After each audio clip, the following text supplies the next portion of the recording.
Vamos começando mais um Pudimcast TDAH fora da caixa. Vamos iniciando o nosso almoço, nosso pudinzinho do meio-dia. Hoje um tema super interessante, TDAH e tratamento. Isso mesmo, pessoal. Vamos começar hoje falando sobre as questões do TDAH, as dificuldades e uma série de questões. Primeira coisa que eu quero falar para vocês é que nós temos que entender o que significa TDAH. Então, a gente fala sobre hiperatividade aqui, impulsividade e déficit de atenção. Outra dúvida recorrente é se a criança tem que ter as três coisas para ser considerado TDAH. Não!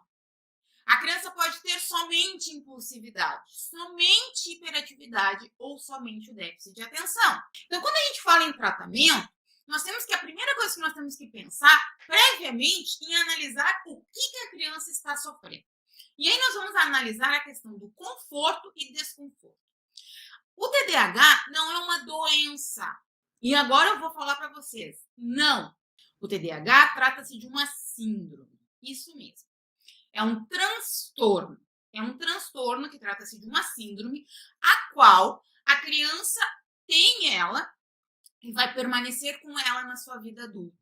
Ou seja, quando nós diagnosticamos o TDAH, nossa maior preocupação é que a criança consiga estabelecer o maior conforto possível para que esse tratamento seja efetivado da maneira que ela venha manter o seu conforto. Ou seja, ela consiga conviver com a síndrome do TDAH e ela não mais tenha nenhum desconforto na sua vida e ela venha ter uma vida extremamente normal. Ou seja, ela não tenha mais nenhum problema tendo o TDAH.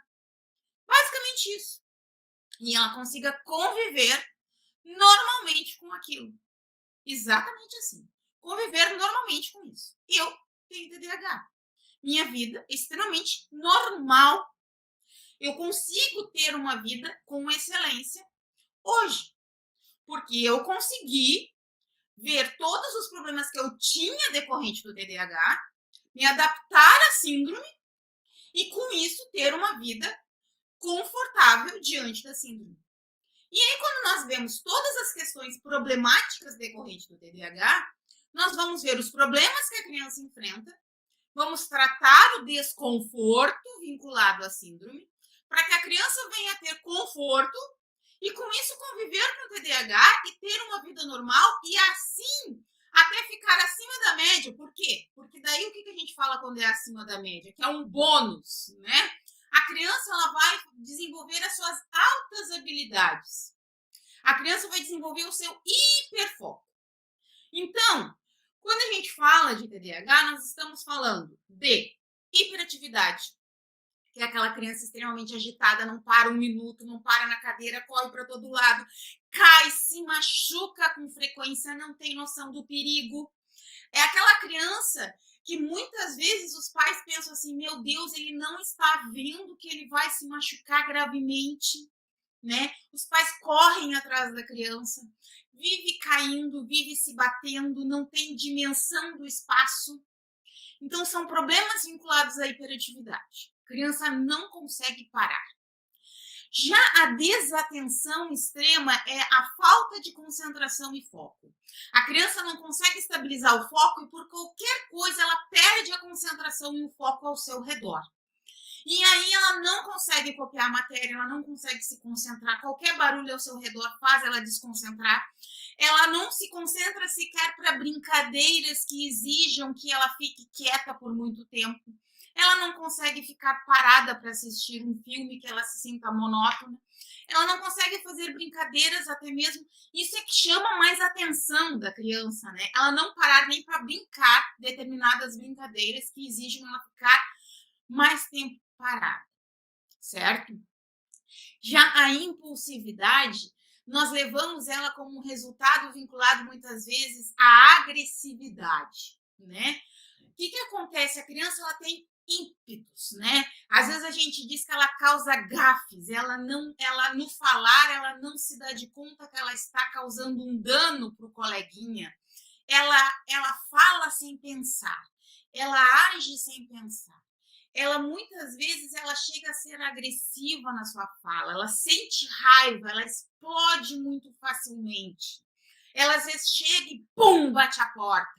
Ela explode com muita facilidade. Ela tem aquelas garras da impulsividade que ela grita às vezes, ela bate pé, ela esperneia, ela faz uma birra extrema e isso com mais frequência. E muitas vezes chama atenção a interrupção da fala do coleguinha, do professor. Ela interrompe a fala do pai, ela é afoita, ela é ansiosa, ela tem esse ímpeto muito que chama atenção. Então, acontece que às vezes as crianças têm uma questão só: ou o déficit de atenção, ou a hiperatividade, ou a impulsividade, e não as três coisas. E aí, nessa situação, ficamos com aquela dúvida: será que é TDAH? Sim, a criança está somente com déficit de atenção. E aí, não está com todas as características do transtorno, mas está sofrendo em decorrência do déficit de atenção. E aí nós chamamos que é aquela criança que está muito no mundo da lua, fica quietinha, ela é mais retraída, ela não é tão expansiva que nem a criança que tem hiperatividade vinculada junto. No entanto, ela sofre muito pelo déficit de atenção. E muitas vezes a criança ela consegue se concentrar, no entanto, ela é muito hiperativa, né? Mas ela consegue gerar foco e atenção nos momentos que é necessário. Então, às vezes, a criança tem uma característica que precisa ser contornada e precisa ter tratamento para que ela não sofra mais desconforto decorrente da síndrome. E aí, nós estamos aqui falando de tratamento. E por que tratamento? Tratamento para que a criança não sofra os resultados do que a gente chama de comorbidades. Ansiedade, depressão, bipolaridade, estresse, síndrome do pânico. Tudo isso pode ser uma consequência acarretada junto pelo TDAH. E aí a criança começa a sofrer mais e mais e mais e mais em função do TDAH, que vai causando mais desconforto na sua vida. Fora os problemas de aprendizagem, que nós temos descalculia, dislexia, questões fonoaudiológicas, que às vezes a criança tem problema na captação do som, problemas ortópticos, exatamente, problemas de visão. A criança pode formar problemas de visão em decorrência do TDAH. Então, muitas vezes, são problemas associados com o TDAH que a criança enfrenta e tem dificuldade. No processo de aprendizagem, quando a gente fala de descalculia, com questões matemáticas, questões de espaçamento, direita, esquerda, ou questões de disgrafia, com uma letra muito complicada para poder entender a letra, ou questões de dislexia, como letras, dificuldades com português, com interpretação. Então, muitas vezes é no processo da aprendizagem e isso vai causando angústia, ansiedade e a criança sofrendo cada vez mais com esse processo. E aí, o que vem acontecer? A criança vai passando por um processo onde ela precisa ter conforto. A criança precisa gerar conforto. E para que ela consiga ter uma vida normal e começar a ter essa vida normal e vir a ter uma vida tranquila, às vezes nós temos que entrar no processo do tratamento. E aí que nós vamos entrar agora, então, na questão do tratamento. Quais formas de tratar o TDAH? Temos várias. E aí, nós temos que entender que existe processo medicamentoso. Muitas vezes, os pais acreditam que a medicação vai resolver todos os problemas. E aí, eu vou dizer para vocês que eu tenho uma notícia triste para dar para vocês. Não é assim que funciona. A medicação, ela não é uma pílula mágica que você dá a medicação e plim, está resolvido. Não, não funciona assim. O TDAH ele é uma questão neurobiológica, mas que envolve toda a questão comportamental da criança.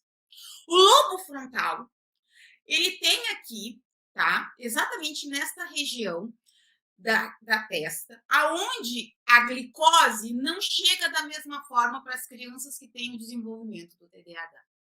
E aqui é aonde os neurotransmissores estão vinculados a comportamentos e emoções. Então, não é simplesmente a medicação que vai inibir esse processo. Sim, pode ajudar nessa questão aqui do lobo frontal ao estimular a melhor transformação e vinculação das transmissões do cérebro. E é para isso que a medicação é utilizada, para esse controle neural. E é para isso que a medicação é usada pelos médicos. No entanto, a questão comportamental da criança não se resolve simplesmente só com a medicação. E por isso que os pais muitas vezes vêm com o relato de que nada se solucionou com a medicação, porque ela isoladamente não soluciona o problema. Ela não vai resolver o problema. De fato, não vai. Ela apenas ameniza esse processo dos neurotransmissores e esse processo químico da glicose. Auxilia, dependendo do grau, e isso vamos falar claramente, dependendo do grau, porque o TDAH ele tem níveis, que é necessário a inclusão da medicação. Por que eu digo dependendo do grau? Porque dependendo da circunstância, toda medicação, todo químico tem efeitos colaterais. E a gente tem que entender que quando nós falamos de medicação, nós estamos falando de droga. Aí você vai dizer assim, como assim droga? Sim, é uma droga lícita. Tanto que vocês podem utilizar, olhar a bula, olhar a composição, se diz, é uma droga lícita. E toda medicação gera um efeito colateral. Ponto. Gera. Tem o benefício e o efeito colateral. E aí a gente faz um peso e duas medidas. O benefício é maior que o efeito colateral? Se sim, se mantém a utilização. Se não, não se mantém a utilização. Então, se o grau do TDAH é elevado e o benefício da medicação é maior, vai se manter até poder fazer a redução gradativa, para que não haja mais a necessidade da medicação. E isso quem faz é o médico. O neuropediatra, normalmente, que é o médico especialista vinculado à questão do TDAH. Que muitas vezes, dependendo da situação, se tem comorbidades associadas, se passa para o psiquiatra fazer a manutenção. O que é comorbidades associadas? TOD, depressão, crises de ansiedade, essas outras questões. Se não, é o neuropediatra. E aí, se o TDAH é algo muito grave, porque tem leve, moderado e grave, às vezes a medicação é essencial para fazer o primeiro controle, até que a criança consiga retirar a medicação e ter menos efeitos colaterais. Então, no primeiro momento, o tratamento medicamentoso pode ser, sim, uma das únicas vias de alternativa inicial junto com os demais tratamentos. E isso tem que ser consciente de que é uma decisão da família, junto com o médico, se é necessário a intervenção da medicação. Isso é algo essencial de se entender. Qual o maior benefício ou o menor benefício diante da situação da criança com o médico. E aí, por isso que eu falo, não é uma pílula mágica, não vai solucionar todo o problema, precisa do resto. E o que é o resto? Os demais tratamentos essenciais para o TDAH. E aí vem as questões das outras terapias. A criança muitas vezes tem problema fonoaudiológico, e isso tem que se fazer um exame específico. E a criança precisa de fonoterapia para ela melhorar. E a evolução de uma criança com problema fonoaudiológico junto ao TDAH faz com que ela, na sala de aula, evolua muito no seu índice de concentração. Porque quando a criança tem um problema de captação do som, e aonde ela tem que fazer todo um treinamento fonoaudiológico para que ela consiga verificar a captação da mensagem para a aprendizagem, é essencial. Outras vezes, as crianças precisam de tratamento ortóptico. E isso também é essencial no processo. Então, nós temos que entender que são procedimentos obrigatórios da criança passar. Outras vezes, a criança precisa de uma psicopedagoga para analisar a situação e fazer uma vez por semana um tratamento para que ela consiga melhorar, ou uma psicóloga, dependendo da situação. Aí você vai me dizer, tá, isso tudo resolve? Não, exclusivamente não. Não vai solucionar por completo o problema. Por quê? Porque o maior tratamento está dentro de casa. Aí você vai me dizer, como assim? A criança ela vai para as terapias, em média, 1 hora por semana. Ou ela está com fono, ou com o psicólogo. Normalmente, os pais não conseguem fazer as 2 terapias ao mesmo tempo.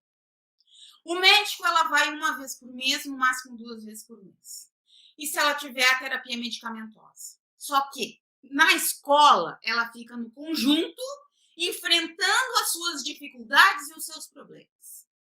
E aí ela precisa de um terceiro tratamento, que é o maior e mais fundamental.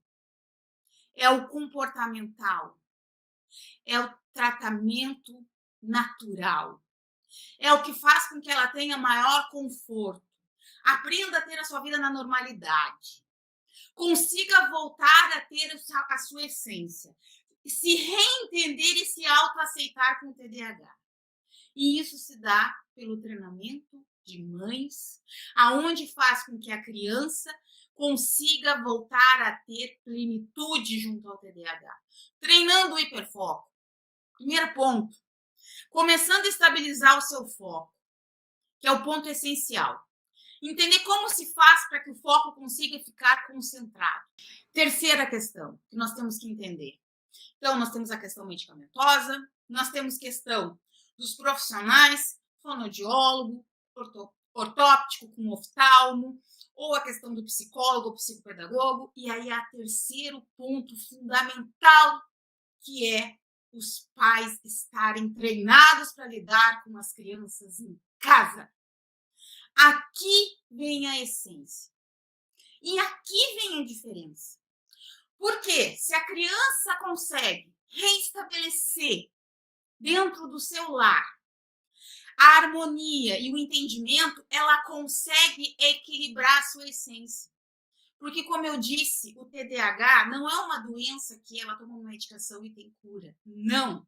É uma questão comportamental onde a criança precisa aprender a conseguir equilibrar, exatamente isso que eu estou dizendo, equilibrar a sua vida com o transtorno.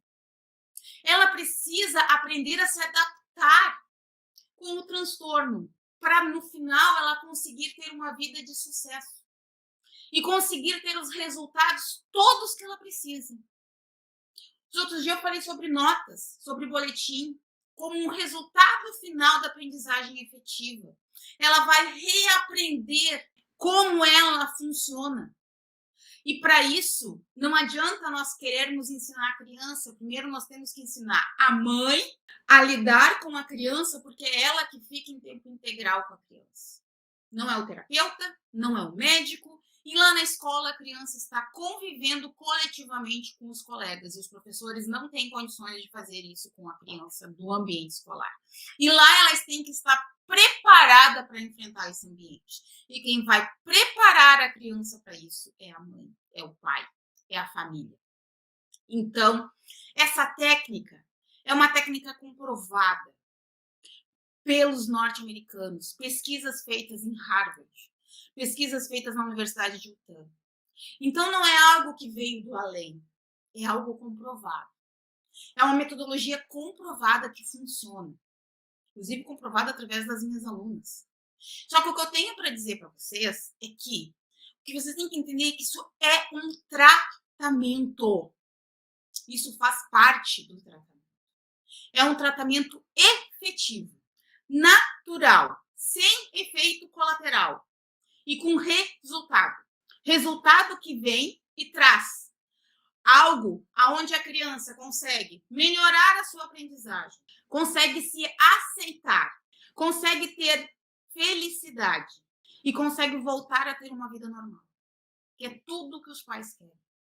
Que a criança consiga voltar a viver normalmente, conviver com seus colegas, consiga ter um ambiente tranquilo, para que não tenha mais conflitos. Esse é o propósito. Se reenquadrar, se reentender, se reorganizar, novamente compreender o processo.